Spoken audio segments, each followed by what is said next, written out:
Rick and Morty comic, issue 59. While it's a pretty obvious rating stunt, having Rick and Morty finally fight, it's a pretty justified one because Rick's had this coming for a long time with the things he's put Morty through, and Morty needed to be brainwashed into this. For all the things he's put Morty through, it's not like he's ever slapped him, and I can't remember him ever physically abusing him.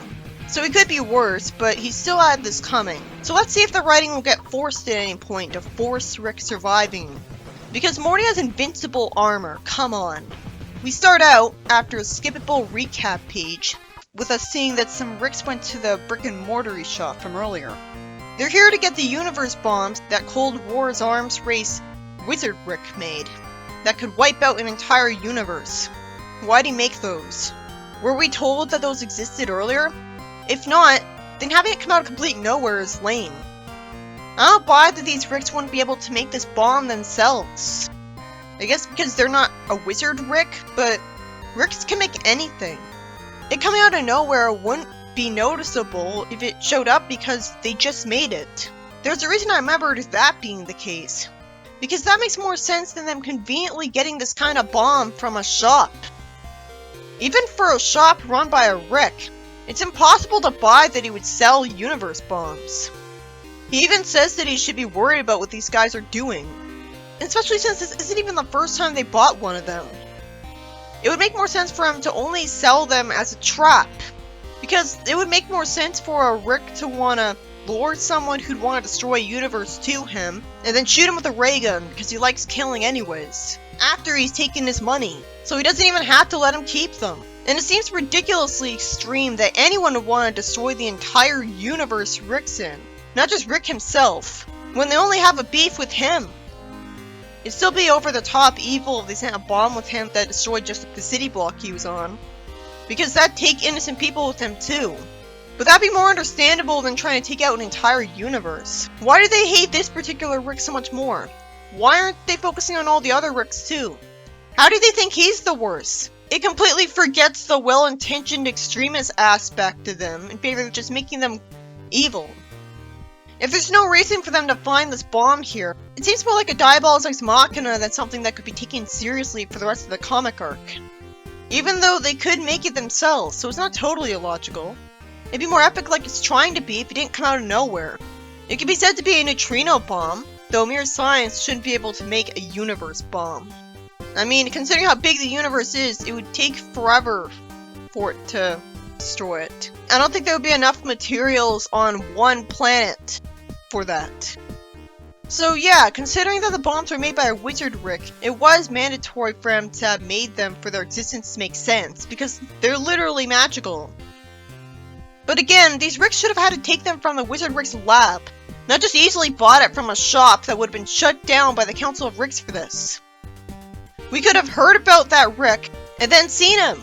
The Morty here complains that these Ricks should consider reverse engineering these bombs, because then they wouldn't have had to buy all their stock.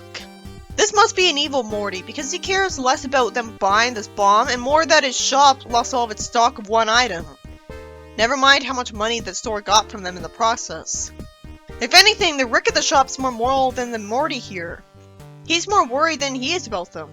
One of the Ricks says that reverse engineering Rick died trying to reverse engineer one of these bombs, and that dream died with him. Wouldn't he not be in a separate universe from them, so all of them would have died? Every Rick would know how to reverse engineer, not just one who has that specialty, because they're geniuses. And it's revealed that Cold War Arms race Wizard Rick used to be with the Illuma Rick, and was the best inventor of all of them. That Rick sure was humbled to admit this. The cost is going to be pretty high for the last one. It's oddly nice of these universe-destroying Ricks to even consider paying for these bombs. Wouldn't they have just killed the store owners and gotten all of them at once? And why are they asking for more than one? I guess they are trying to hypocritically go after the other Ricks for being evil. How do they have this Rick is too evil as their justification when they're clearly more evil than them because they want to destroy the entire universe he's in? It really would have made more sense if it was the Council of Ricks back for more instead of these guys, because they have a reason to hate Rick, but not them. If anything, they think Rick was too soft. They offer the store owner a birthday card from a Morty to his Rick on his Rick's birthday, which says, "I love you, Pawpaw," inside. Considering how evil these Ricks are, I have to wonder if they got this birthday card from a different Rick. It's sweet that the Rick store owner appreciates this. Or maybe most Ricks do, and not him, and that's why he sees this as valuable. But why would a Rick want to buy or want a sentimental object from some different Morty to a different Rick entirely? It's meaningless to him. Then one of the Ricks is allowed to get a portal blocking generator too. Why are we seeing this padding instead of the story instantly starting out with Rick and Morty's fight? I'm sure a ton of people skipped this and read it later. Aren't we gonna see the results of what the Illumaric bought anyways? We don't need to see them buying it. It would have made more sense to us if we didn't see this, because we could have assumed they just built it. The store owner warns them that the thing has a 5-second delay, which was planned on. Beth says it's real sweet that Rick went through all that trouble to save Morty. They ignore Jerry as he warns them about a humming, and Rick implies that he isn't even aware that he cares about Morty because his reaction to her seems too genuine. But he is aware. I don't know why Wood pretend he doesn't care. He knows he cares because Toxic Rick has a huge attachment to Toxic Morty, specifically because Rick knows that he thinks of his attachment to Morty as a flaw. Morty's armor bursts through the wall, and fortunately Morty is saying "kill Rick Sanchez" repeatedly. I say fortunately because it's probably cluing them all into the fact that he was only brainwashed. Maybe there was no way for Jones to avoid him saying this, because if he was really smart, he'd have made sure Morty stayed silent if he could. Instead, Rick instantly figures out that Jones brainwashed him because of the uninspired catchphrase and single-minded desire. So, Morty hits Rick away, not that we even get to see him impact him. Then he stands there doing nothing the whole time Beth asks him why he'd want to kill Rick because she loves Rick, instead of him still trying to attack Rick at this point. Then Rick presses a button on the wall, making some armor get revealed in it. What was stopping Morty from trying to attack him in all the time that Rick was talking? He just pushed Beth aside, so it's not like she was holding him back. If Rick was prepared enough to have made an emergency button to give him access to an invincibility suit, he should have also been prepared enough to have had a button on the wall that would keep Morty from moving in his armor, like with an anti-gravity ray. Instead, the action scene stopped making sense already, and it's only the first page of it. It's so obvious that Rick never would have had the time to get into his armor. He insists he's the smartest man in the universe, but if he was smart, he would have pressed the button on the wall and gotten to the armor while explaining all of that. If he needed to get into his armor just to use anti-gravity on Morty's armor and make it float with it, then one, that should have been written to be another part of the house defense system activated with the press of a button on the wall, fast enough to be believable. Or better yet, activated by him saying something like Protocol Tartarus. After last page, the only thing you'd expect would be that Morty would just keep hitting Rick with the arm of the armor, and Rick would have to tell somebody else to press the button on the wall. Like Beth. She should have been written to have gone to that armor and fire at him. Normally this franchise can be trusted to be great, in the sense that it's funny and charming and epic enough to make up for the inevitable plot holes and being too dark and edgy. But I was still cynical enough to assume such an awesome, looked forward to concept like Morty fighting Rick would be screwed up by bad writing. And I was right. It was too good an idea to be done well. Rick then opens up a portal, which is clearly not necessary in Morty's armor is being held still. Not to mention he's brainwashed, so it's not his fault. And he sends Morty and his armor into some lava, and acts happy about it. Beth calls him out on it, and Rick is surprised and has to be glared at into getting Morty back. That seems really out of character too. Rick sacrificed himself to save Morty's life in the show at one point, and he was lucky he managed to survive it. If anything, he'd be more likely to humor Morty. He could just warp to another dimension. In fact, in the Alien Parasites episode, Rick told Morty to just go ahead and shoot him when he was trying to shoot him, because he was tired of the whole episode. He wasn't trying to kill Morty there.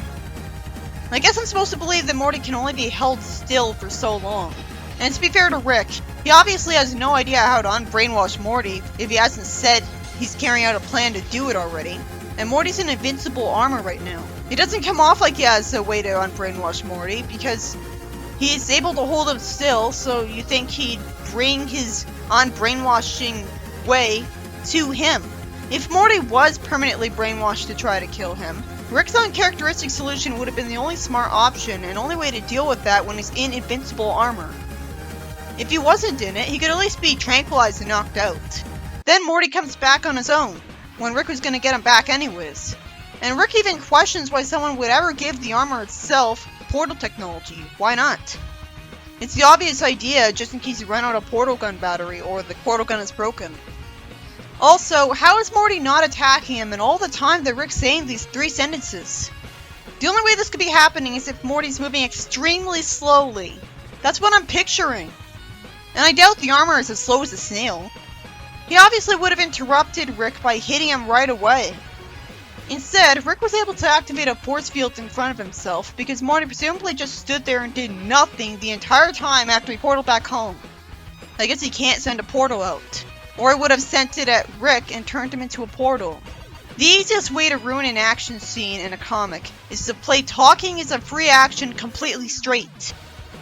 In a series as self-aware as this, it's supposed to know better than that. This is a cliche that should be made fun of.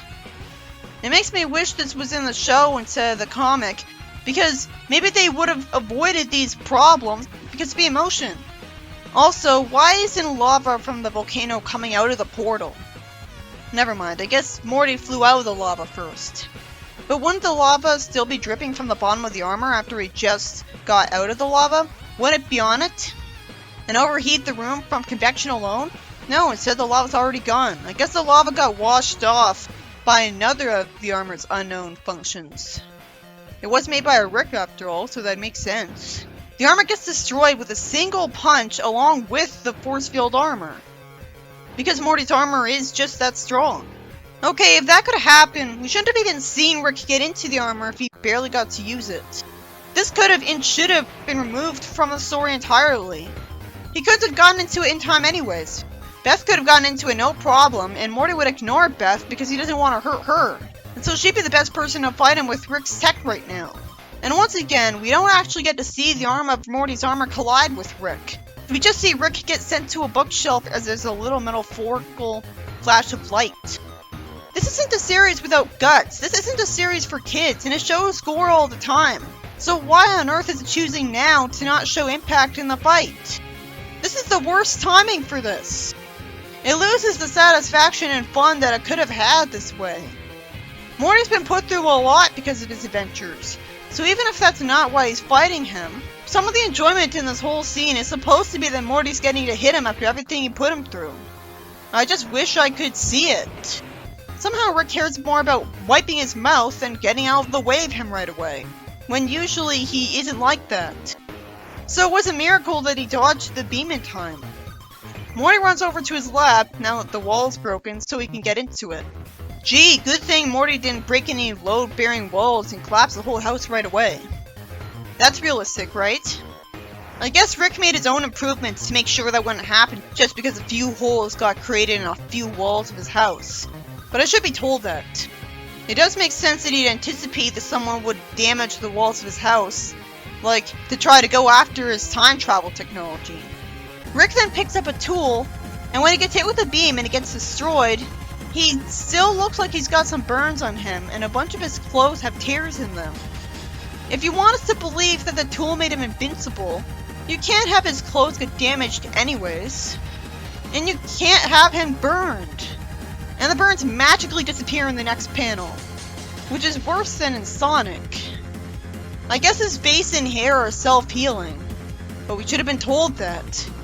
And the armor is invincible, so we couldn't get destroyed from him summoning his personal force field and reflecting the beam back at it. And he doesn't want Beth to get upset at losing Morty. So even if he could get rid of the armor by reflecting the beam at it, that might kill Morty with the armor. And plus, Rick would be taking a risk by hoping that his force field would reflect the beam instead of being broken by it. His armor's force field got broken by a single punch, so if he used his personal force field, it stands to reason that the same thing might probably happen. It shouldn't have been written that he was hit with the beam at all then, if we're somehow supposed to believe that it only gave him a few burns and tears on his clothes. He's not a Sonic character, there's no rings in this universe. The tool could have just made him invincible for a brief moment and sacrificed itself as balance. I'll just have to believe that it did. It's simpler that way. Are we supposed to totally buy that this is a Rick that doesn't have a Project Phoenix to wake up in a clone after getting killed? He could be beamed and then wake up in the clone, that's fine.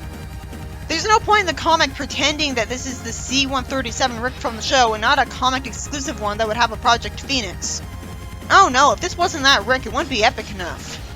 I'd prefer if it was C-132 Rick. Was this issue released before Season 4, where it was revealed that even if Rick dies, he'll just wake up in the clone of a Rick from another universe entirely, and so he can't actually die? Because knowing that, Rick's only protecting himself and not letting Morty just kill him, because he doesn't want to go through all the trouble of going through various fascist universes where he's wanted dead right away for not being fascist. Well, for all he knows, Morty will kill Beth and Jerry while waiting for him. Or be snapped out of the brainwashing because he thought he killed Rick. I think he just got unlucky in Season 4, but he got back home eventually. He could do that again, he just doesn't want to bother with it. The point is, there's no stakes here because he can't actually die. And even if he did die, it wouldn't matter, because it'd be temporary. So Rick presses a button on the wall and sends a ton of tiny Mortys out that cover him in armor.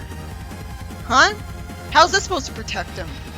Then Rick presses a button that summons a hologram of Jessica who's programmed to flirt with him and tell him to look at her eyes.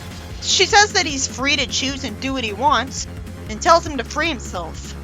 At least we're seeing swirly eyes on her, so she's brainwashing him out of it. That's better than him somehow being talked out of brainwashing. That pissed me off. This isn't a dumb Sonic story. So Morty gets talked into getting out of the armor. Why didn't Rick, if he was smart enough to have this prepared long in advance, just do this in the first place? Why didn't he telekinetically carry him here instead of just put him in the portal if there was always a way to unbrainwash him? I guess he just lost his temper and forgot all about the solution until now. Fine. It makes sense that he would lose his temper that badly when someone was trying to kill him. So he just didn't think of it until now. So why are there so many Mortys around Rick that are tiny? I guess I'm using Mortys as a human shield is why Morty finally slapped Rick of his own free will. But we should have seen his hand impact him! It's weird, I was looking forward to him hugging Rick and apologizing because he got brainwashed into trying to kill him. But fine, I guess his rant about him seeing Mortys as expendable is because he's seen all of these pointless tiny Mortys being used as human shields. That doesn't seem like it should have even worked. Because we're not being told why he did summon them. It's not explained that they're made of carbon nanotubes. He cathartically points out just what I was thinking earlier. You could have just unwashed my brain from the beginning, but you tried to kill me a bunch before you could be bothered. Exactly. That was out of character. And that was supposed to be justifying him finally snapping at Rick? Really? That kind of writing reminds me of House of Cards and Archie. You don't have to have something forced and uncharacteristic happen to justify a character snapping when it's been a long time coming. All you need to do is have the straw that breaks the camel's back. I mean, it has to be extreme, but not ridiculous. You treat us all worse than dog poop, Rick! You are always putting us in danger and you don't care! And I'm tired of it, Rick! I'm through! We're all expendable to you! But if he really cared about getting revenge, he would have just shot Rick by now. Or at least kept slapping him. He got his point across really quick. Then he throws Rick's nihilism right back at him, saying, "You're expendable too! There are millions of old dried up pieces of crap just like you in the multiverse too!" Rick says confusingly, "None of these specific versions of you have died on my watch." Where'd that come from? It's sweet that Jerry says he appreciates that Rick went out of his way to keep him alive. Still, it makes sense that this doesn't make Morty feel better, because that's just basic common decency of Rick to do. Like, that's a starting point. Morty says that maybe once he puts Rick down, he'll go find the Rick that loves his family and wants to be with them. Rick says he'd have a better chance of finding Rick down with that than harming a single hair on his own head. Doofus Rick is a thing. Can he hang out with him? I've always assumed that he thinks Doofus Rick is just as lame as Rick thinks he is. Morty somehow accuses Rick of being all talk when he's clearly all talk, since he could have easily shot him by now. Instead, he just wants to hit him a bunch and drop the weapon entirely. Rick and Morty just have a slap fight at each other. At least now we see actual impact, even if it's not that satisfying. It makes sense because, of course, he would feel like this is more satisfying because his actual hand is hitting him, which wouldn't be the case if he shot him. Morty says he hates him and he ruined his life, and ruined the life of every Morty. True. Rick somehow says Morty ruins anyone's life because he's a walking bummer. Because of Rick. Rick could easily just erase Morty's memory every time he goes on an adventure, so he wouldn't have to suffer with all these memories of him that would eventually make him explode against him. But apparently Rick's too lazy to do that. And I always assumed he wanted a Morty experience with remembering all those adventures so he'd be more competent, in case he re-encountered something from an earlier adventure. It would make his reaction times faster to that. But Morty would have had a very good point if he pointed that out, that you could have made me forget all those adventures. Morty punches Rick in the weakest possible spot. Well, if we're gonna see him punch Rick, and only once ever, this is the best way to do that. Then Beth hits Rick with a shoe, and Beth rants at them that while they don't have to like each other, maybe they could take 1 minute to think about someone other than themselves. Yeah, right. She says that if they keep trying to kill each other, it makes Beth incredibly sad. And Jerry and Summer would miss them both. Jerry contradicts her even now. Beth asks them both to be considerate of someone else's feelings just once. Rick is capable of that because otherwise he would have killed Jerry a long time ago. And then most Jerrys would have been gotten killed. And then Rick could rewrite Beth's memory to make her think Jerry never married her. So they're not as evil as they could be. Thankfully, the next page is about something else instead of Beth immediately being disappointed by them going back to fighting, which a dark comedy would have you expect. Logically, there's no reason for the Illuma Rick to be going over their plan again with each other after it was already carried out. It's just for the audience. There's no reason for them to have existed. The Illuma Rick got Jones to brainwash Morty so that when they drop the universe bomb in, he's not going to be ready for it and won't be able to beat the 5-second delay in the anti-portal field, so he won't be able to get away. They could have just sent a robot to brainwash Morty. I guess that was less effort, but again, how long did it take for them to meet Jones? And they brag about another perfect plan executing, erasing Rick out of existence for being worse than universe erasing Ricks. Why isn't Evil Morty doing this instead? He's the one who's implied to have a big grudge against this Rick in particular. Why else did he have him captured and talk to him specifically instead of killing him like all the other Ricks? Maybe I could have accepted the stupid ending to the comic more if they were Evil Morty instead, because that'd be foreshadowed by the show. Instead of these comic villains coming out of nowhere, not being remotely sympathetic, and not even getting their bomb believably. So one of them drops the bomb into their universe through a portal. That's what happens when the writer of a comic has no restraint. This has to have been written because the staff of this comic got really angry and spiteful about the fact that the comic got cancelled on them. I can't think of any other explanation. Because this isn't how you end a comic. The story ends with Rick swearing at seeing something get dropped into his universe, since he instantly recognized it. It could have blown up right away at this point. Logically, it would have. I see no reason why it's on a timer whatsoever, and there's no foreshadowing to that. If Rick was the type to act like this in response to seeing that, even when he wasn't being distracted with an actual fight, he would have been doomed even without Morty's fight happening.